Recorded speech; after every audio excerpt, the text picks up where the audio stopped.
کے دل میں سوچا چلو مدینے چلتے، اپنی داستان حضور کو سناؤں گا، جو لوگوں نے میرے ساتھ معاملات کیے حضور کو بتاؤں گا، میری زندگی پہ کیا گزری اپنے آقا کے بارگاہ میں پیش کروں گا۔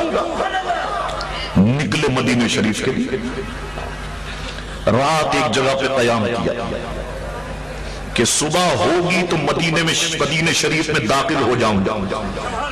سرکار حاکم مکہ کے خواب میں آ گیا۔ سرکار نے فرمایا حاکم مکہ ایک شخص ہے جامی، فلانی جگہ پہ آرام کر رہا، مدینے میں داخل ہونا چاہتا، خبردار اس کو مدینے میں داخل نہیں ہونے دینا۔ اللہ اکبر۔ حاکم مکہ نے گھوڑے دوڑائے، مولانا جامی کو پکڑا، واپس گھر بھیج دیا۔ یہ اس کے رسول کا نشہ بڑا جب ہوتا ہے، کوئی گولی، کوئی میزائل، کوئی بم اس عشق رسول کو مسلمان کے دل سے نہیں نکال سکتا۔ دوبارہ عشق رسول کی آنکھ بھڑکی، پھر سفر کے لیے روانہ ہوئے۔ رات ایک جگہ قیام کیا، میرے سرکار پھر حاکم مکہ کے خواب میں آ گئے۔ فرمایا حاکم مکہ ایک شخص جامی جو میرے روزے پر پہنچنا چاہتا ہے، فلانی جگہ پر آرام کر رہا ہے، خبردار اس کو مدینے میں داخل نہیں ہونے دینا۔ حاکم مکہ نے پھر گھوڑے دوڑائے، مولانا جامی کو پکڑا، پھر بھیج دیا۔ عشق رسول بڑی عجیب چیز ہے، جب محبت رسول دل میں آتی ہے نا، پھر یہ لہو بن کے رگوں میں سرائیت کرنے لگ جاتی ہے، بڑے سے بڑے چٹانوں سے ٹکرانے کا حوصلہ فراہم کر دیتی ہے، بڑے سے بڑے طوفانوں کا رخ پھیر دیتی ہے۔ مولانا جامی نے سوچا یہ حاکم مکہ کو پتہ نہیں کیسے خبر ہو جاتی ہے کہ میں مدینے جا رہا۔ ایک خاص قسم کا صندوق تیار کیا، اس میں لیٹ گئے، مزدوروں سے کہا یہ لو ایڈوانس، جب ادھر مدینے شریف پہنچا دوں گا نا میرے آقا کے روزے پر، باقی پیمنٹ، باقی رقم اس وقت دوں گا۔ صندوق میں کاروان چلا، مولانا جامی صندوق میں، رات پھر ہو گئی، یہ کاروان جاری ہے، سرکار پھر حاکم مکہ کے خواب میں آ گئے۔ کمال کی بات میں آپ کو بتاؤں، اس سے پہلے حاکم مکہ نے کبھی بھی پیارے مصطفیٰ کو نہیں دیکھا تھا، آج ایک عاشق رسول کے صدقے حاکم مکہ کو پیارے مصطفیٰ کی زیارت ہو رہی ہے۔ گویا فرمایا حاکم مکہ اب بڑی تیاری سے آیا ہے، خبردار اسے مدینے میں داخل نہیں ہونے دینا۔ حاکم مکہ گئے، صندوق کھولا، مولانا جامی لیٹے ہوئے، چلیے حضرت صاحب۔ حاکم مکہ نے سوچا اس مولوی نے تو تنگ کر دیا، مولانا جامی کو اٹھایا، جیل میں بند کر دیا۔ سرکار چوتھی رات پھر آ گئے حاکم مکہ کے خواب میں۔ فرمایا حاکم مکہ تو نے میرے عاشق جامی کو جیل میں بند کر دیا۔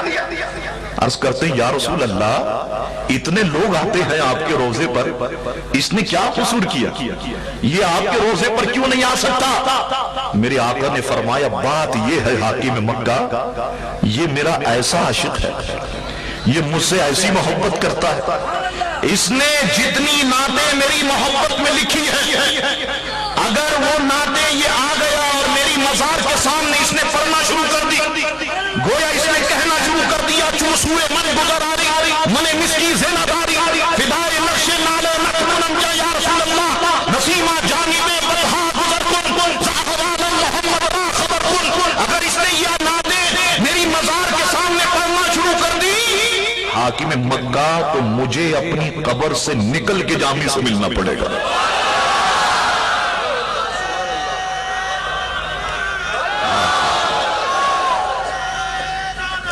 یا رسول اللہ صلی اللہ علیہ وسلم،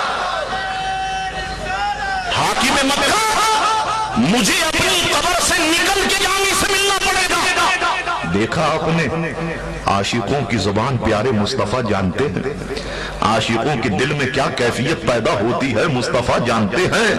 اللہ اکبر۔ آئیے حضرت سید احمد کبیر رفاعی سلسلے کے مشہور بزرگ رضی اللہ تعالیٰ عنہ، جو شخص بھی مدینہ شریف جاتا اپنا سلام اس کے ذریعے ضرور بھجواتے، جب مدینے جاؤ نا، میرے آقا کی مزار پہ جب جاؤ نا، تو میرے آقا سے کہنا سید احمد کبیر رفاعی نے آپ کو سلام کہا۔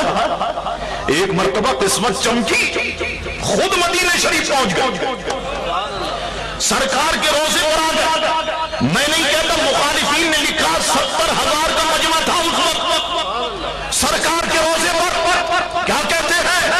یا رسول اللہ، جب بھی کوئی شخص میرے وطن سے مدینے آیا، میں نے اس کے ذریعے سے اپنا سلام آپ تک پہنچایا، اب میں خود آ چکا ہوں، ایسے نہیں جاؤں گا، آپ کا بیٹا ہوں، آپ کی اولاد ہوں، آپ کی نسل ہوں، آپ کا خون ہوں، جب تک آپ کے ہاتھوں کو بوسہ نہیں دوں گا یا رسول اللہ میں نہیں جاؤں گا۔ لکھنے والوں نے لکھا سرکار نے اپنے دونوں ہاتھ اپنی قبر منورہ سے نکال دی، اور سید احمد کبیر رفاعی نے سرکار کے دونوں ہاتھ چھوئے۔ اللہ اکبر، دیکھا آپ نے عاشقوں کی دنیا کیا ہے، حضور سے محبت کرنے والے لوگ کیسے ہوتے ہیں۔ واپس آئیے، علامہ شرف الدین بوصیری پر فالج کا اثر، حضور کی محبت میں قصیدہ لکھ رہے اور جانتے ہیں کہ فریاد امتی جو کرے حال زار، ممکن نہیں کہ خیر البشر کو خبر نہ ہو۔ اللہ اکبر، لکھ رہے ہیں قصیدہ مکمل ہو گیا، توجہ کرو، قصیدہ مکمل ہو گیا، اپنے معاملات اپنے حالات سب پیش کر دیے قصیدے میں۔ اللہ اکبر، ایک رات سو رہے، ادھر سر کی آنکھیں بند ہو گئی، ادھر دل کی آنکھیں کھل گئی، کیا دیکھا؟ خواب میں پیارے مصطفیٰ کی محفل میں موجود ہے۔ اللہ اللہ، ایسا کرو عاشقوں پر، میرے آقا سرکار کی بارگاہ میں موجود ہے، صحابہ کرام خلفائے راشدین سب موجود ہیں، دربار سجا ہوا ہے، میرے آقا چرمٹ میں جلوہ گر ہے۔ سوچو کیا محفل کا رنگ ہوگا کہ میرے آقا محفل میں جلوہ گر ہے۔ اب دیکھو، آقا جانتے ہیں غلام کا نام کیا ہے، آقا جانتے ہیں اس کو کیا بیماری ہے، آقا جانتے ہیں اس کے ساتھ کیا کیا معاملات ہوئے ہیں۔ اب پیارے مصطفیٰ خواب میں علامہ بوصیری کی طرف متوجہ ہو گئے، شرف الدین بوصیری کی طرف۔ میرے آقا کے یاقوتی لبوں پہ مسکرا رہے، فرمایا شرف الدین بوصیری، تم نے ہماری محبت میں قصیدہ لکھا ہے؟ آپ خاموش بیٹھو گے مزہ نہیں آئے گا۔ شرف الدین بوصیری، تم نے ہماری محبت میں قصیدہ لکھا ہے؟ جی حضور، سناؤ شرف الدین بوصیری، جو قصیدہ لکھا ہے سناؤ۔ ارے اب اس سے بڑھ کر خوش نصیبی کی بات کیا ہوگی؟ ہر عاشق یہی تو چاہتا ہے کہ پیارے مصطفیٰ کے قدموں میں پہنچ جائے، یہی چاہتا ہے نا کہ آقا کے قدم مل جائے، اور جب آقا کے قدم مل جائے تو پھر عاشق کیا کہتا ہے؟ جنت بھی لینے آئے تو چھوڑے نہ یہ گلی، منہ پھیر بیٹھے ہم تیری دیوار کی طرف، جنت اچھی ہے لیکن میری یہی ہے جنت، میں تو پڑا ہوا ہوں قدموں میں مصطفیٰ کے۔